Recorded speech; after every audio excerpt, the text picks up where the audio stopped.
Assalamualaikum warahmatullahi wabarakatuh.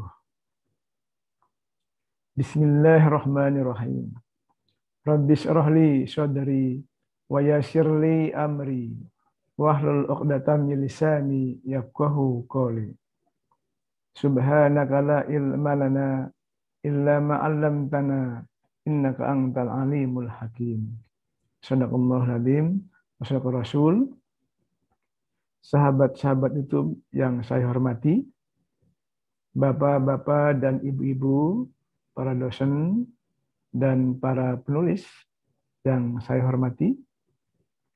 Terima kasih yang telah menonton video ini, yang telah subscribe, like, share, dan komen.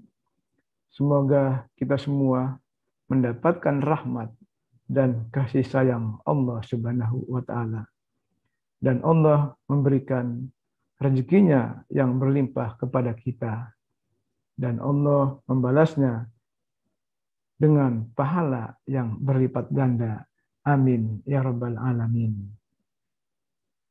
Selamat datang di channel Syihabuddin Said MSI. Insya Allah pada kesempatan ini saya akan berbagi pengalaman yang berkaitan dengan bagaimana cara menyusun dan langkah menulis buku ajar.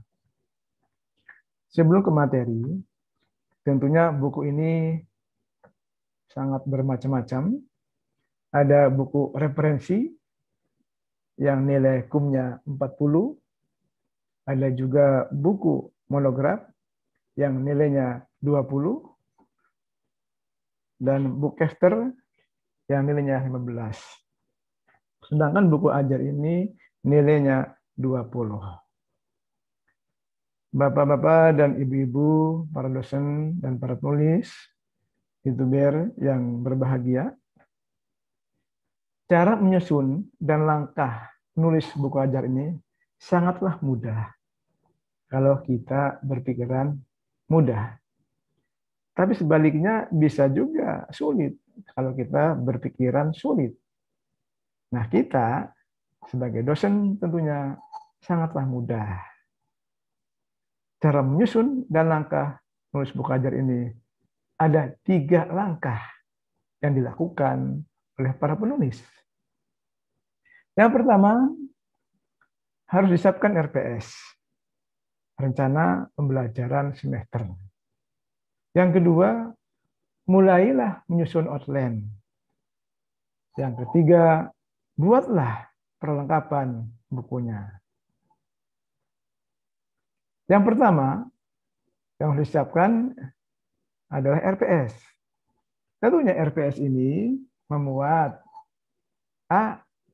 RPS sebagai acuan proses pembelajaran MK atau pelajaran. B. RPS sebagai materi, substansi buku ajar. Yang C.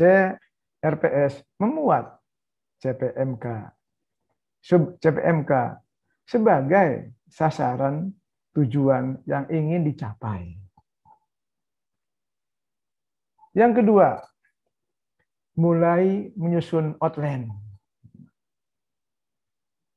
Mulai menyusun outline ini dibagi dalam 3 bagian.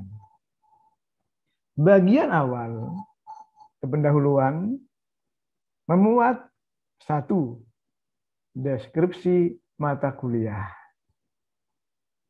Kedua, memuat CPMK dan sub-CPMK. Ketiga, memuat petunjuk penggunaan buku ajar. Keempat, memuat kompetensi prasyarat. B. Bagian isi. Ini memuat 1. Judul atau topik pembelajaran. Yang kedua, memuat uraian tentang tujuan kegiatan pembelajaran. Ketiga, materi pembelajaran yang sesuai dengan topik pembelajaran. Keempatnya, memuat kesimpulan dari materi pembelajaran. Yang kelima, tugas atau feedback mahasiswa.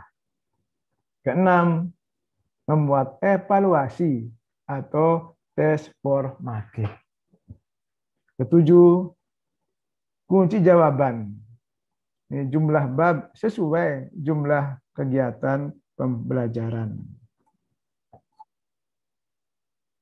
Bagian akhir, C ya, memuat 1 daftar pustaka, 2 glosarium atau daftar singkatan kata. Ini wajib nih untuk para dosen. Ketiga, memuat indeks. Keempat, lampiran. Ini sesuai kebutuhan MK. Kelima, memuat biografi penulis.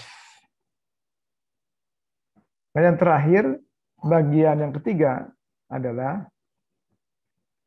buatlah perlengkapan buku ajar. Ini memuat A, cover atau judul besar buku itu sendiri. B, lembar persembahan sesuai kebutuhan. C, memuat kata pengantar. D, daftar isi. E, daftar tabel atau gambar atau skema dan lain-lainnya. Itu 3 tahapan atau 3 langkah dalam nulis buku ajar. Sangat mudah sekali. Sekian dan terima kasih. Selamat mencoba. Mencoba. Insya Allah menjadi mudah. Man jada wajada. Barang siapa yang sungguh-sungguh, insya Allah diberi kemudahan oleh Allah Subhanahu wa Ta'ala. Amin. Ya Rabbal Alamin. Terima kasih. Semoga bermanfaat. Akhirul kalam. Wassalamualaikum warahmatullahi wabarakatuh.